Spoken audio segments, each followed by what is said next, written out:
Bonjour tout le monde, ceci est ma 37e vidéo en astrophysique. D'une part, pour ne pas oublier des détails importants et pour faire la vidéo la plus fluide et intéressante possible, c'est préférable pour moi de suivre un texte. Et pour ceux qui trouvent ma vidéo sans passer par mon site internet, je me présente. Mon nom de scientifique multidisciplinaire et autodidacte est Gilles Lauzon Urtubise et je suis propriétaire du site firsthumanmultiintelligence.com sur votre gauche. Donc voici. Comme vous le savez, le titre de la vidéo est « Théorie à l'échelle atomique et ou subatomique, qui est la première et la seule à être prouvée par des effets externes. » Donc ma théorie, je la considère considérablement importante, et donc à l'échelle atomique et ou subatomique, parce qu'elle est la première et la seule à pouvoir être prouvée par des effets incontestables. Par contre, je ne peux pas la révéler avant le dépôt de mon brevet. De plus, cette théorie considérablement importante à l'échelle atomique et ou subatomique a un lien de parenté avec au moins deux autres théories cousines. Et elle s'applique à un autre domaine scientifique et elle s'applique à un domaine scientifique différent de ma première théorie. De sorte que grâce... Et ma théorie, là, c'est certain qu'elle est prouvée par des effets externes qui seront incontestables. Ça, je peux vous le garantir.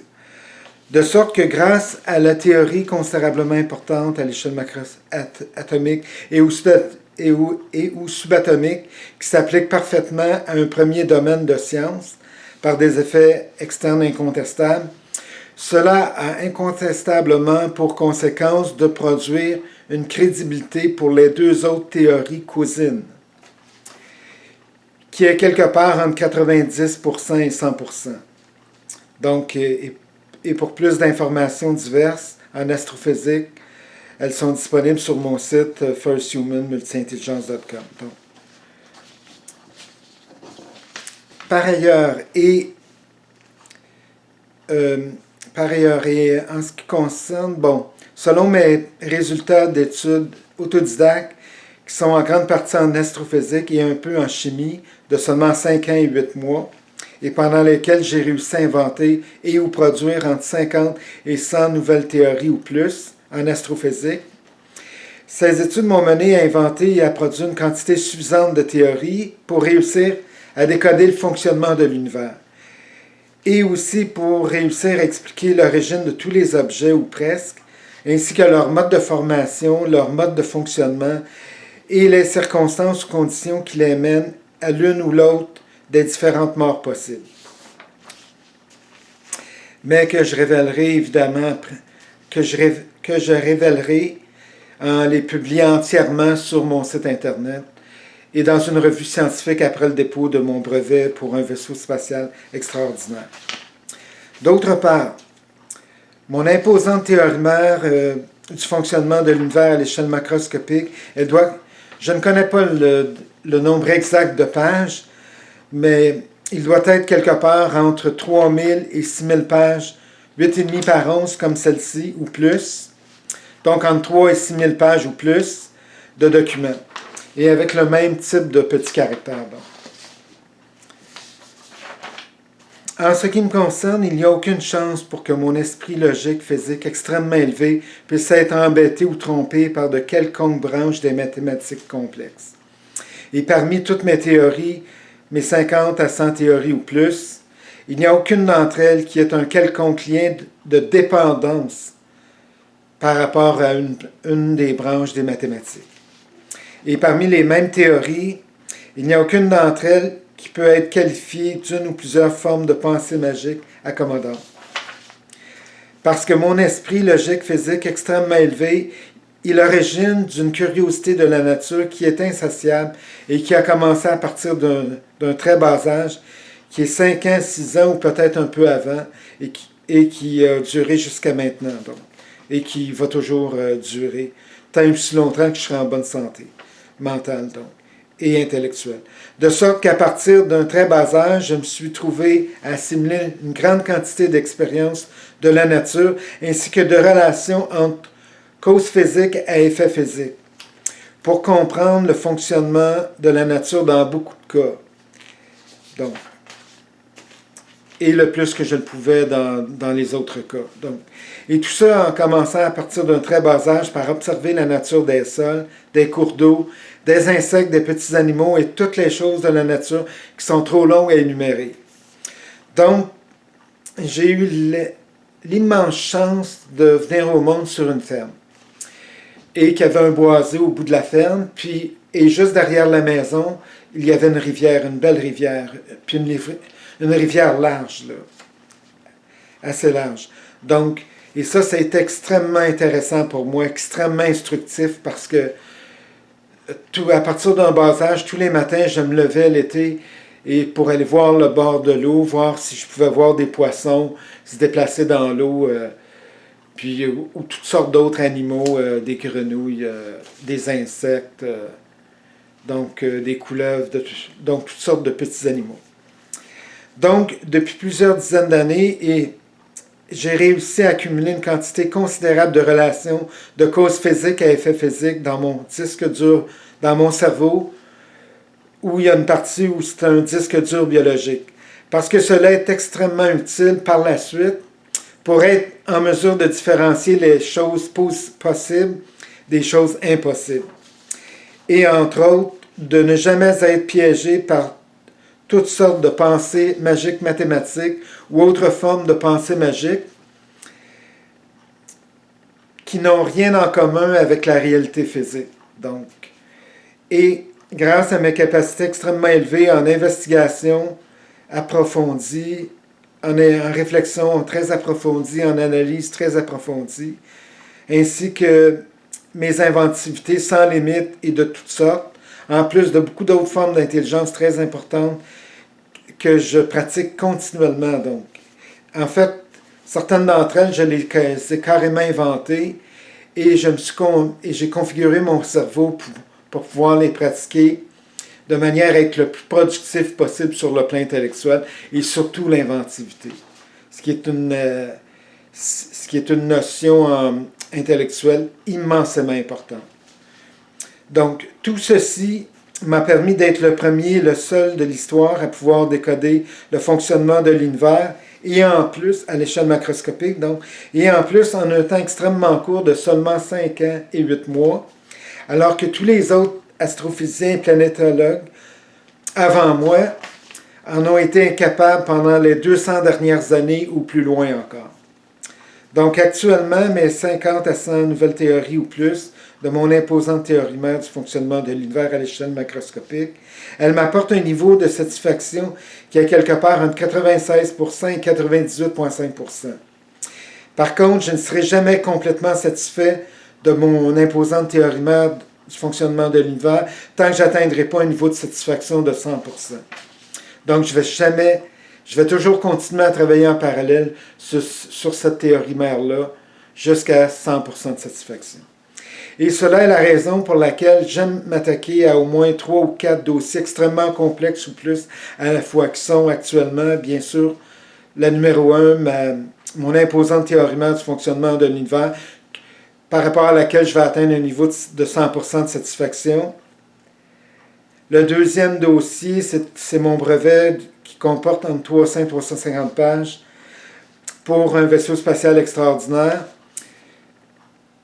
Par la suite, je dois m'organiser pour trouver le financement parce que je tiens à le finaliser.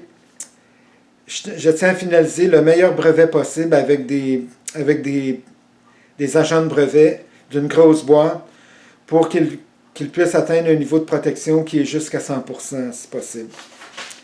De sorte que cela, donc, en revenant de sorte que je comprends pourquoi en dehors de moi, c'est extrêmement complexe. Pour tous les autres astrophysiciens, que ce soit extrêmement difficile pour eux de comprendre le fonctionnement de l'univers, parce qu'il y a des immenses difficultés et complexités à surmonter. avant que tous les autres astrophysiciens avant moi puissent commencer à décoder petit à petit le mode de fonctionnement de tous les objets de l'univers. Et après avoir accompli cet immense travail, pour ensuite être capable de commencer à former différentes théories jusqu'à ce qu'elles deviennent satisfaisantes et en accord les unes avec les autres. Et après ce deuxième palier de difficulté très élevé, et ensuite pour être capable de commencer à produire une quantité suffisante de théories qui puissent toutes être complémentaires jusqu'à ce qu'elles réussissent à expliquer le fonctionnement de l'univers de A à Z ou presque, jusqu'à preuve du contraire donc, de manière à atteindre le même niveau d'explication que celle de toutes mes théories qui entrent dans mon imposante théorie-mère du fonctionnement de l'univers à l'échelle macroscopique. Donc, forcément, du fait que j'ai réussi, pour moi, c'est très facile de comprendre pourquoi personne avant moi n'a eu une quelconque chance de réussir un tel exploit, parce qu'il est d'un niveau de difficulté qui est incommensurable. Et vous en aurez la preuve lorsque vous pourrez prendre connaissance de mon imposante théorie mère du fonctionnement de l'univers à l'échelle macroscopique sur mon site internet et dans une revue scientifique à mon nom, mais après le dépôt de mon brevet donc, et sa protection. Et parmi toutes mes théories qui entrent dans mon imposante théorie mère du fonctionnement de l'univers à l'échelle macroscopique, il n'y a aucune d'entre elles qui puisse être qualifiée de théorie d'une ou plusieurs pensées magiques accommodantes ou d'une quelconque autre forme de pensée magique. Parce que toutes mes théories sont basées sur une ou plusieurs relations de cause physique à effet physique et rien d'autre.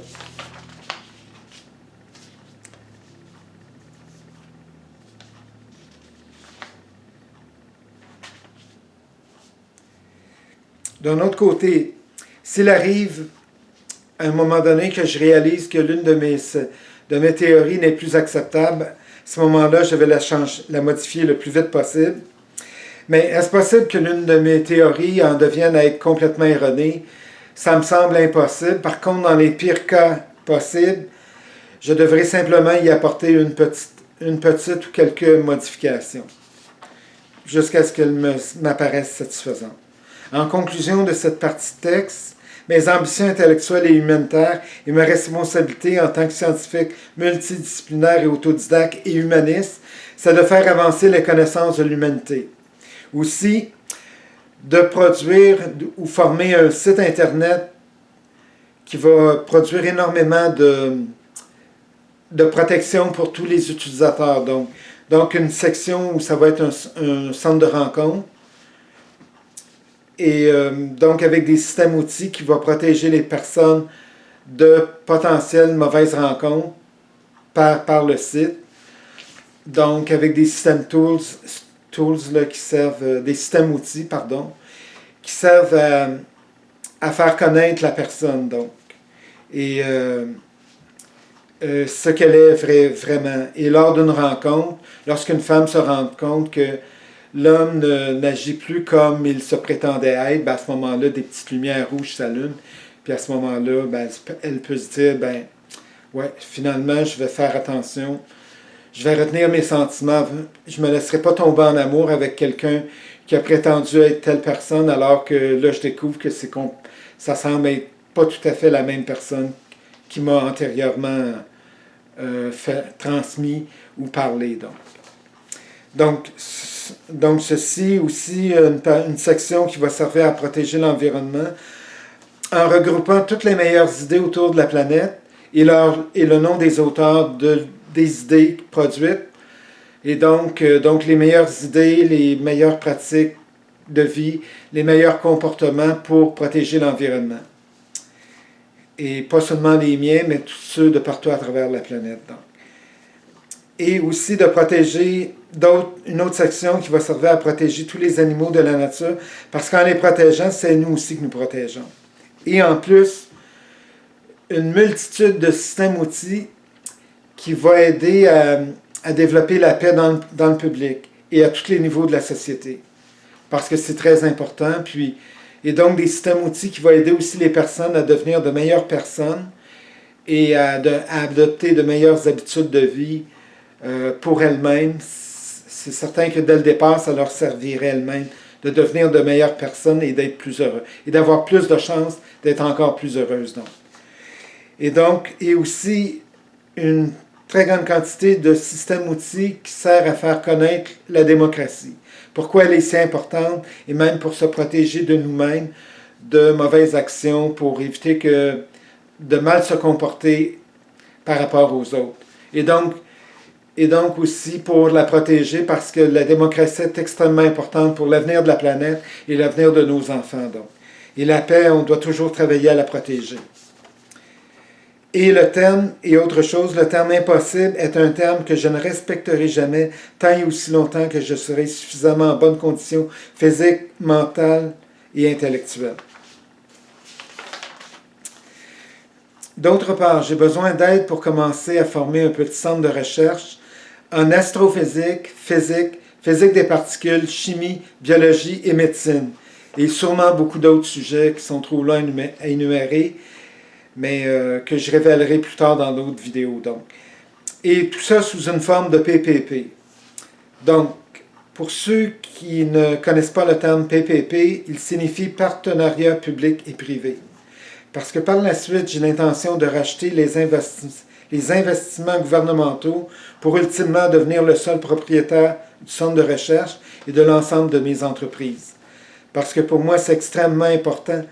L'argent, c'est important, mais moi, ça l'est seulement dans le sens de pouvoir acheter davantage d'outils pour produire davantage de biens pour l'humanité.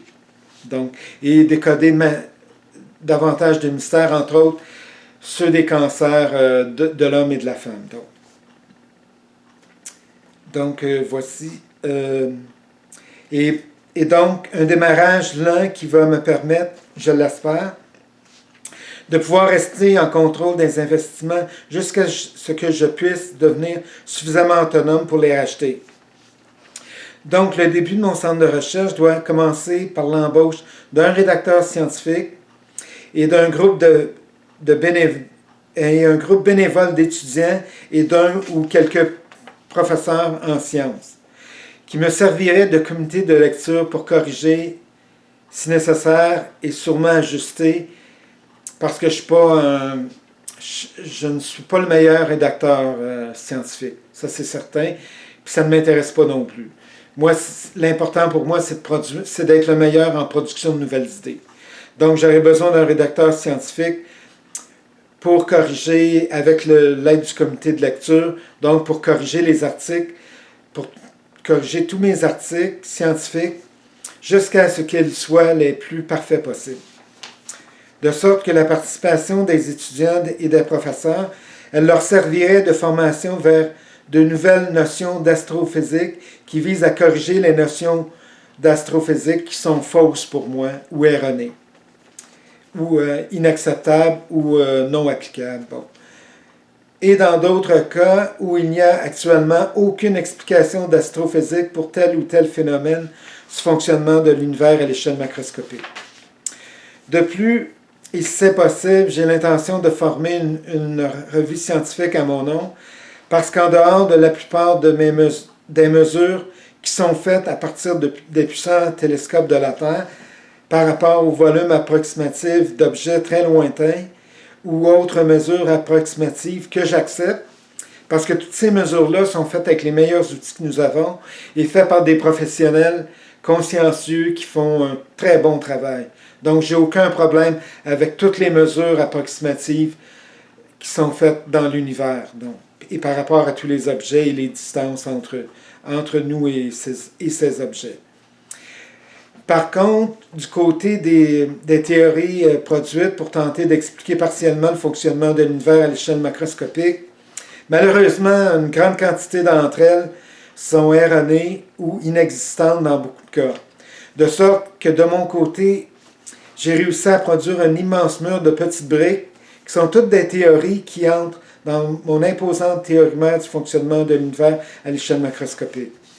Donc, à ce titre-là, je pense mériter ma revue scientifique, ne serait-ce que pour l'astrophysique. Et en plus, toutes mes théories, elles servent aussi à expliquer de A à Z, ou presque, l'origine de tous les objets de l'univers, ainsi que leur mode de formation, leur mode de fonctionnement, les circonstances ou conditions qui les mènent à l'une ou l'autre des différentes morts possibles, et beaucoup d'autres choses particulières à chaque type d'objet. Mais que je révélerai seulement après le dépôt de mon brevet. D'autre part, et environ 1 an après le début de mes études autodidactes en astrophysique et un peu en chimie, qui ont commencé en début février 2014, donc 1 an plus tard, c'était en début février 2015, lorsque j'ai inventé, sans m'en rendre compte sur le coup, mais le jour d'après, un appareil exceptionnel de première génération qui est capable, à cette époque, de produire ma technologie gravitationnelle de première génération. À partir de ce moment-là, je me suis rendu compte que c'était extrêmement dommage pour moi de continuer à travailler seul, mais pour protéger le brevet, je n'avais pas le choix parce que parfois, sous l'émotion, on peut divulguer des informations qui puissent trahir le brevet. Donc, donc, c'était préférable pour moi, pendant les 6 ans et 2 mois derniers, de travailler seul pour être sûr de ne pas faire d'erreur. Mais maintenant, ce n'est plus le cas parce que j'ai complété toutes les parties qui renferment mes inventions en astrophysique.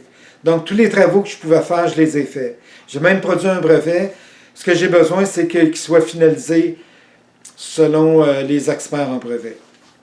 Et aussi, toutes mes inventions en astrophysique et toutes mes inventions en mécanique physique qui entrent dans la construction de mon brevet, qui entrent dans mon vaisseau spatial extraordinaire de première génération.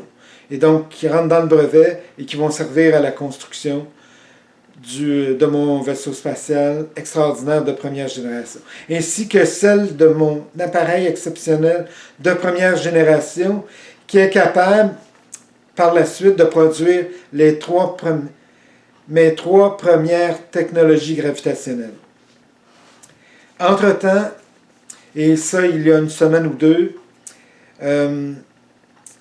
il est peut-être possible pour moi de décider de breveter mon appareil exceptionnel de 3e génération qui est capable de produire beaucoup plus facilement que celui de première génération les 10 technologies gravitationnelles extraterrestres pour un vaisseau spatial extraordinaire d'une 3e génération. Donc, forcément, qui va être différent de celui de la première génération. Donc. Et en conclusion de cette partie de texte et de vidéo, si j'avais pu travailler pendant les 6 ans et 2 mois derniers avec des collaborateurs d'un centre de recherche, j'aurais inventé et ou produit beaucoup plus de choses nouvelles. Ça, c'est l'évidence même. Donc, merci d'avoir vu ma vidéo et bienvenue à ma prochaine vidéo qui va révéler mon opinion par rapport à un autre sujet extrêmement complexe de l'univers. Donc, merci et au revoir.